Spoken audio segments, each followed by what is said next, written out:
Hi guys, for today's video ay may babahagi na naman ako sa inyong feature ng keyboard sa ating cellphone. May mga kachat ka ba na Inglesero, charot, o may kachat ka na Amerikano at nahihirapan ka mag-English para sa iyo ang video ito.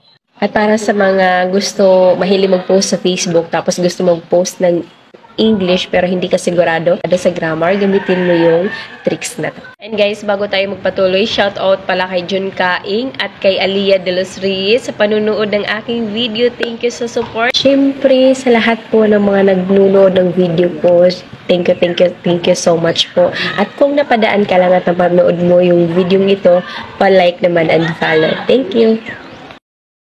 Ayan guys, una natin gagawin, i-install natin yung Gboard o the Google Keyboard sa Play Store dahil magagawa natin yung tricks na to kapag meron tayong application na ganito. Kung mapapansin natin, meron ng 5 billion downloads. Imagine, hindi lang million, 5 billion downloads at 12 million reviews. Tapos 4.4 ratings ang application na to. Pagkatapos natin i-download, pumunta tayo sa Messenger at pumili ng i-chat. Tapos dito may mapapansin tayong 3 dot. Pindutin natin yan. Tapos pindutin natin yan dito. Kapag napindot natin ito lalabas, pindutin natin yung translate. Tapos pindutin yung okay.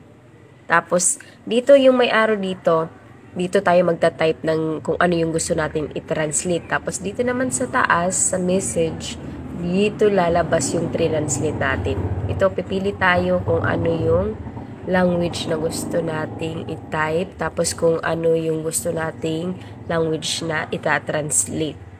Sobrang ganda nito dahil marami yung available na language na pwede natin i-translate kahit ano. Pumili lang kayo dyan kung kahit ano yung gusto ninyo. Bahala ka na.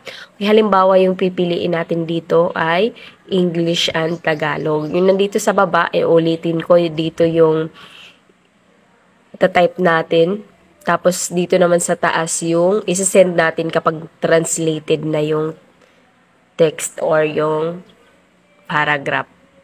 Okay, never stop learning because life never stop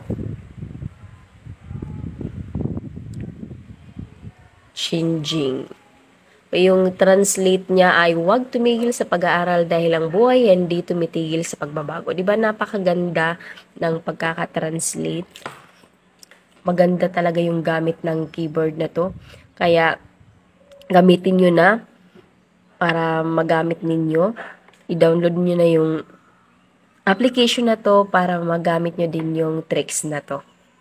Pwede din to gamitin kung halimbawa mag-post ka sa Facebook tapos hindi ka sigurado sa grammar. Tapos gusto mo Korean. Halimbawa pala guys, merong nag-chat sa'yo tapos di mo maintindihan. Pwede mo i-copy dito sa baba na type here to translate. Tapos dito sa taas, makikita mo kung ano yung gusto mo, kung English or Tagalog. Para maintindihan mo yung nag-chat sa'yo. O di naman kaya yung mga post sa Facebook para maintindihan. Sobra akong nagagandahan dito sa application na to dahil hindi siya unlimited yung language. Hindi lang siya English to Tagalog. Pwede ka matuto dito ng iba't ibang lingwahe gamit lang to. Ang ganda, sobrang ganda. Kaya try nyo na guys. Try nyo nang gamitin. Ayan, try natin sa ibang language. Tagalog tumungol yan. Kung ano yung kakalabasan. Basta may signal lang kayo, magagamit nyo yung feature na to. Salamat sa panunood. Tapos nandito sa taas yung Mongolian na pagkakatranslate. Diba? Sobrang ganda. Kaya download nyo na guys. Tapos kung nakatulong yung video ito, natuto kayo, pa-like, follow, and share. Thank you. God bless.